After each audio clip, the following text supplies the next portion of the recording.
first Korean violinist to win the Queen Elisabeth Competition, one of the three major competitions in the world, Lim Ji-young, is in the spotlight of the world of classical music. She has caught many people's eyes by winning the competition that set her apart as a violinist who has innate talent and passion. Last January, the documentary film Finalist, which contains the story of how she won the final round of the Queen Elisabeth Competition, was released and received a fervent response. She is taking part in several national events this year as Korea's top artist. For instance, the celebration event of the first anniversary of Panmunjom Declaration in April. On today's Heart to Heart, we meet with Lim Ji-young, who continuously upgrades herself as the next generation world-class violinist.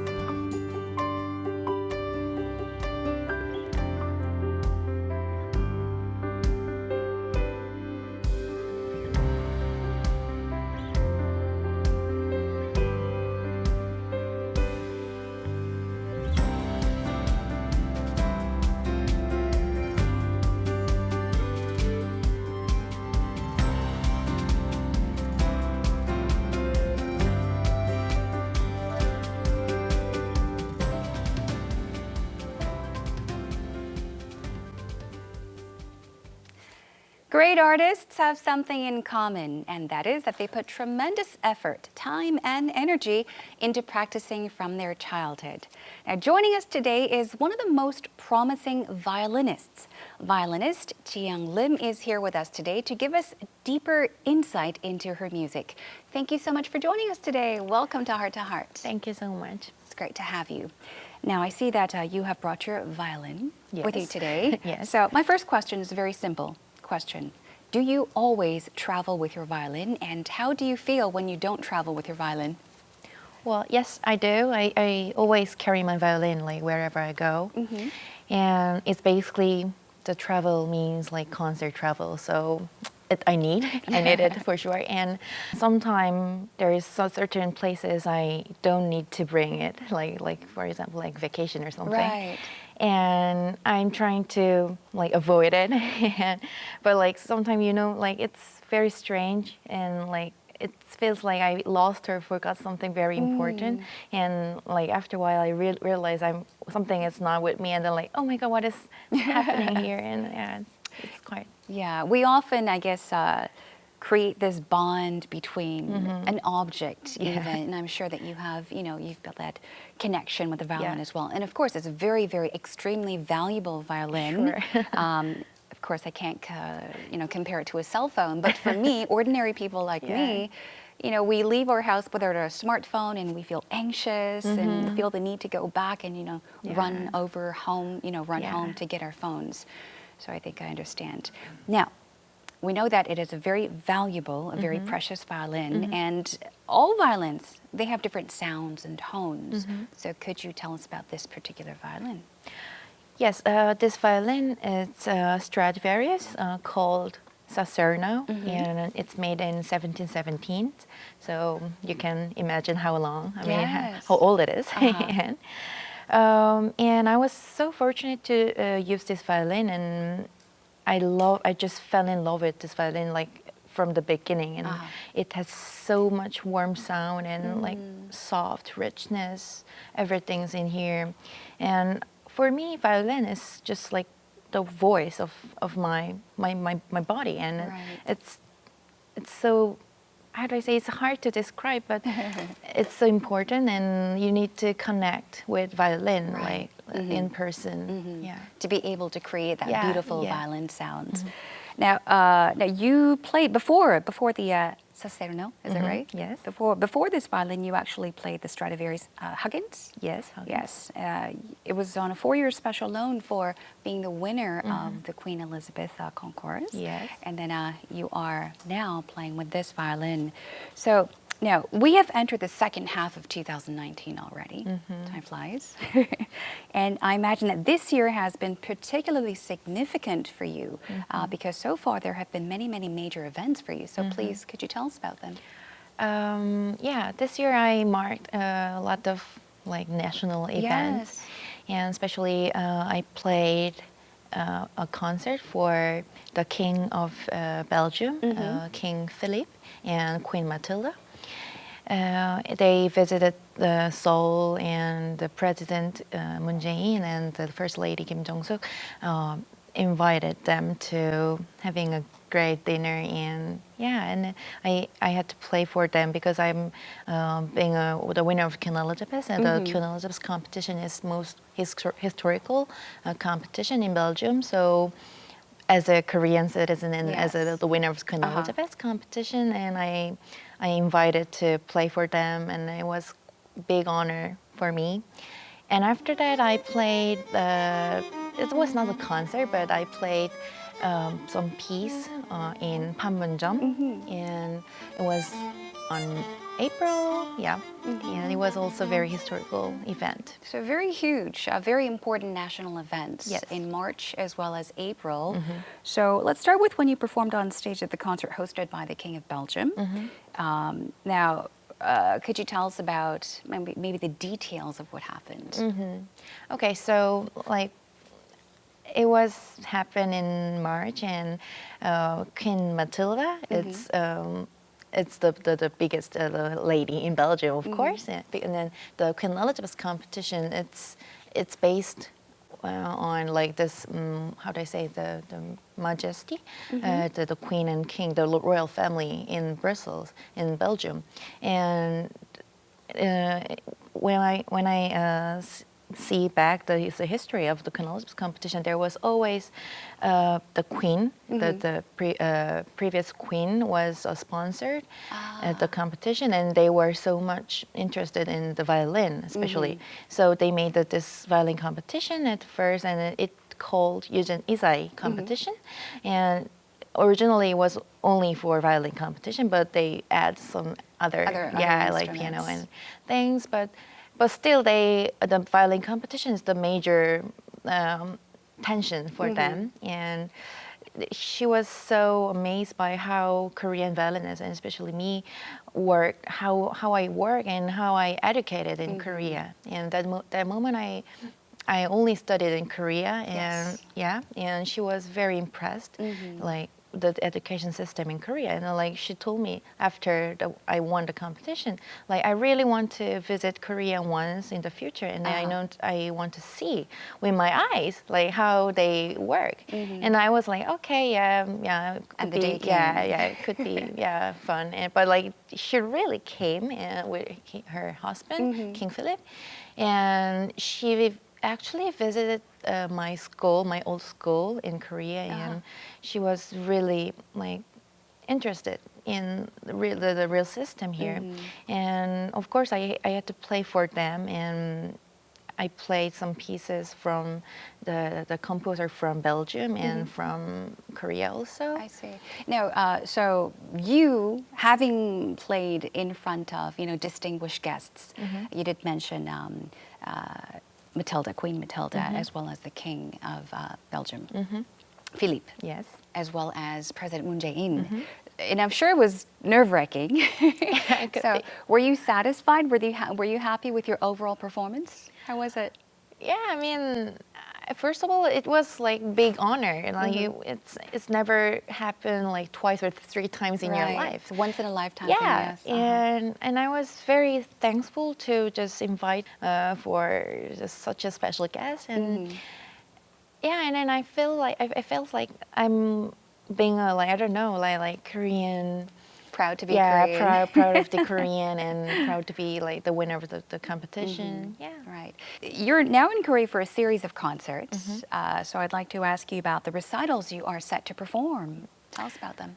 Yeah, it was my first time to play with violist and for entire program, because I had played some pieces like short pieces with violist for I don't know, just part of whole concert. But this time I need to play for whole concert with my amazing friend violist Matthew Liebman. And it's quite rare because you never see like the whole viola violin duo recital like anywhere. But I offered this concert, and I was really how do I say? Like I felt like I discovered some new repertoire, and it could be really amazing. And I asked my friend Matthew, and he was very excited to play with me in Seoul and Busan and Gwangju.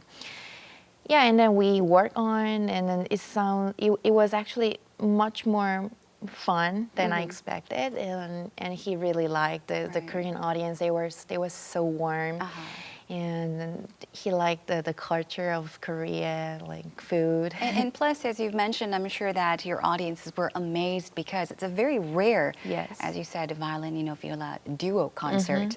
You don't see it every day. No. Not very easily. I also want to ask you about, chamber music or ensembles and orchestral collaborations, how they are different, perhaps, if you can explain to us. I mean, it could be different in a way, but like the main concept, the combining sound is same, but the way I play the violin, the style could be different, perhaps, because for chamber music, it's more limited number of people, and every individual instrument has their own solo melody, and you can clearly hear their own sound, the voice, and we are like supporting each other to make a complete music together. And for orchestra collaboration, it's more like solo and accompanist, and of course the conductor. And so you need to like really stand out against all of the like full sounds. So you need to really like be a star sometimes. Yeah. Something you're used to being, a star. I guess. Now, Jiyoung, you told us about your violin viola duo concert with Matthew Liebman. So we would like to give our viewers an opportunity to take a look at it. Here it is.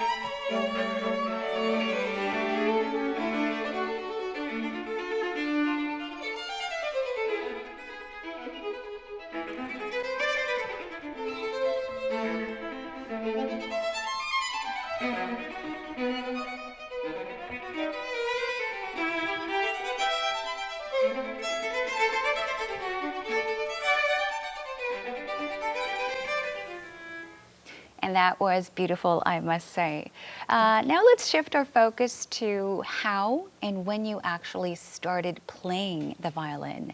I understand that you took your first lessons when you were 7 years old? Yes, Is that that's right. Do you remember? Sure, I clearly remember that the moment I just grabbed the violin. But actually, I am not started the music with the violin. I started to play some instrument with the piano because my mom taught me how to play the piano, and I had the lesson with my mom, and then it was unfortunately not worked out. Not your cup of tea. Yeah, no. And I was still want to try some other instrument, and then I thought maybe I tried the cello, flute, or voice lessons, but finally I chose a violin because I just like so interested like how it function. It's not like a piano. You just press the key. It sounds. The sounds come out. But violin is not like that. You need to really like work on like how to make a good sound, and there's like thousands way of the playing. So I was so interested in the violin. So I asked my mom, maybe I will try the violin. So it was you that actually brought up the violin to your mother. Well, I would say my mom gave me an opportunity. Okay, so she did give you the opportunity to choose. Because I think a lot of moms, even dads, parents, they give their child that chance to learn an instrument, whether it be piano or any other instrument. And if that child does not show much interest, then a lot of moms and dads, they give up. They may think, okay, maybe my son or daughter is not really skilled or gifted. But you should not give up. See, you've got a story right from our guest here at Ji-young today. Now, you became the very first Korean to win the highest honor at the Queen Elisabeth Competition 2015. Yes. So I would love to hear about that experience. Tell us about it.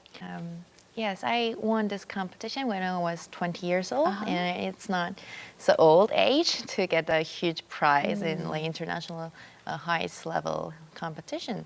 And I don't know, like when I just applied this competition, I was very casually like being an experienced. I just tried, and my teacher was also told me that you need to build the experience and the stage experience. So just go there and then play like as much you can. And yeah, okay, that would be very nice. And to see like how the other player is playing or like what's the going on outside of Korea. And then, yes, and then I go there and then, but this competition is very demanded because the period is for a whole 1 month and very long. Yeah, it's really long, and then I don't know, like more than 15 repertoire you need to prepare, and I don't know. I never been like Brussels, Belgium, and then everything's so new, and I was young, but I was quite there to just try. So okay, I work on it, and I think even just during I prepared the competition, I already developed a lot, and I never like expected like any prize or any like good results, because when you're like expecting something, there is like, I don't know, it's not easy to just concentrate. Yeah. So I tried, and then after first round, then I was quite satisfied because okay, I think I did my best. Well. Yeah, pretty well, and I got through the semifinal and then the final, and then it just happened. So how did you feel when you got to the semifinals and then you were to move on to the finals? I mean, how did it feel? Like, I don't know, like, is it real? Like, am I dreaming? It's like surreal, right? Yes. Oh, that's amazing. So how many, I guess, for how long had you prepared for this competition? Months? Yeah, I don't know, maybe 5-6 months, because I actually injured my finger before the competition, so I need to like take a rest for, I don't know, for a while, and I need to do like therapies and like many things, and like massage, and I just like don't touch the violin. I see. Because yeah, it could be dangerous when you injured, but since I decide to go this competition, I like barely like just touch the violin, and then like I don't know, like I make a like more practice, and yeah, I think it prepared like 5-6 months. Wow. Oh, well, you were determined to win, and you did win. You did win first prize. Yeah, I think I saw a very short clip of you. I think it was when they announced the winner. You were dressed in black. Yes. So when they announced your name, you were walking on stage, and the jury members were standing like on this side, and the audience was on this side, and you had that innocent look on your face, so shy but so happy, shaking the jury members' hands, and yeah, it was a very, I don't know, that moment, I thought he was so cute, amazingly cute. I was innocent. I mean, I still. Yeah, just a little girl winning such a big prize. Violinist Pierre Amoyel, he commented that you were a very complete and well-trained violinist, and I'm sure that you have received such great compliments till this day. But of the many compliments that you have received, which compliment, I guess, do you hold deep in your heart, remains to be the most important, most inspiring to you? For me, every compliment remains me like all the time, because I don't know, it really doesn't matter like the person who compliment me, like how much he or she educate, or like how much they like well known about the music. It doesn't matter really. Just they feel the music and they like my music, and there is something special feeling. I mean, it's not about like the knowledge. So yeah, I think every compliments are really inspire me a lot, and I keep it in my heart like forever. Yes. Now, we often do receive much, I guess support from people, and I'm sure these compliments mean so much to you, as you've mentioned, and you deserve each and every compliment. And we will get to witness that through this video clip. Here is a quick look at a short version of it. Let's take a look.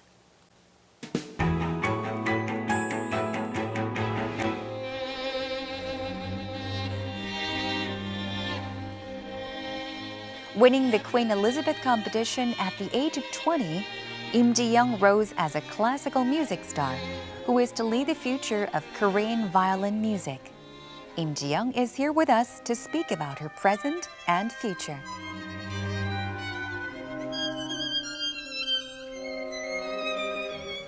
An extremely powerful performance in a beautiful green dress. Now, after the competition, you experienced great changes over a span of 4 years. So I would like to ask you, what took you to Germany? Because I believe you moved to Germany. Yes.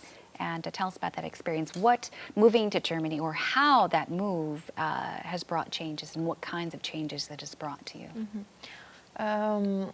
Well, actually, when I just started this career, like after winning the competition, I need to travel all over like the country and like every city. So it was amazing. But just traveling from Korea to wherever I go, it's not easy. And I realized that maybe it's not a good place to live for my nowadays. And I was thinking, so yeah, okay, I moved to somewhere, but like where was it? And then I thought maybe Germany is now is the center of the music market, and of course the musical stage, and every musician's just living there together, and then Germany is so like naturally musical city actually, because there's every day, I don't know, tons of concerts is running there, and you can just see like a legendary musician on the street, like when you go market or like go to. You can meet them up close. Yes. Converse with them. Yes. Yeah. So I thought, yeah, maybe Germany is good. And so which city of Germany? And I never like really experienced to live alone. So I need to find a good environment to live there alone, being a young Korean girl musician. Right. So, and I thought maybe Berlin, it's a nice city, it's capital city, and then very musical. It's, naturally, So you move to a new place, you need time to adjust. Yes. But eventually, I mean, you have, you've, I don't know, built that connection with Berlin, I guess. Yes. So you live in Berlin right now. Yes. And I'd like to ask you about, what your routine day looks like in Berlin. What is it like? What do you do? I mean, of course you do concerts, but what is your routine day like? It's not special at all, I think, because I don't really like make a special routine or like special daily something, because I mean it depends on schedule. It's very flexible life to being a musician, because there's a lot of like meeting or like rehearsal, and then even the practice could be different, depends on like how it sounds like each day.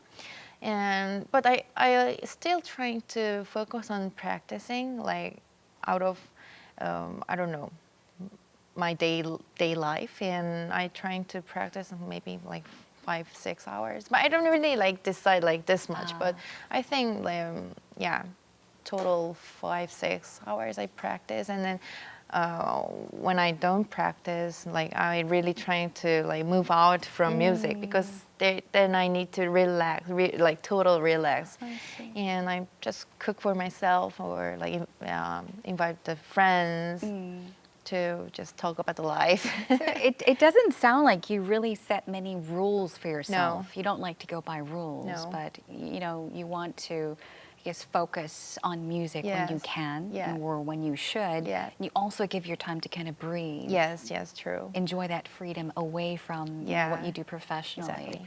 Oh, that's wonderful. Now, what are your plans for the future? And I would like to ask you our final question right after that, which is, what are your dreams and goals? Well, for now, I play with Maestro Christoph Eschenbach with Frankfurt Radio Symphony Orchestra in Frankfurt, and I'm going to play Beethoven Violin Concerto, and that also I'm really looking for it. And I have a plan to develop the project which I've done with my friend Matthew Liebman, the violist. Maybe the upcoming days. Yes, and my goal, my dream. It's quite simple, I think. Just being, I don't know, happy. Happy could be, many ways you could describe, but for me, it's, I don't know. I'm not really like rush for like something like success or something. I just follow my rules and keeping my time, and just go logical, and then something is waiting for you. I mean, and then when you work hard, you do your best for them. You deserve it. Right. Yeah. Through this conversation that we had today, I was able to feel this, I guess, freedom. Yeah. That free spirit. Yeah. But as people say, even if you're born with an ability, a talent, if you don't work hard, if you don't practice, if you don't really focus on that talent, then that talent will or can eventually vanish, go away, fade away. I want to thank you very much for joining us today on the show. Very much enjoyed our conversation, and I wish you the best of luck. We hope that you continue to play beautiful music for many, many more years to come. Thank you so much. Thank you. Now, we spoke with violinist Ji-young Lim today, and she once said, if just one person becomes happy with her music, that she believes that will make the world more beautiful. And that is her life and her destiny. Thanks for tuning to Heart to Heart today. We'll catch you again next time. Bye-bye.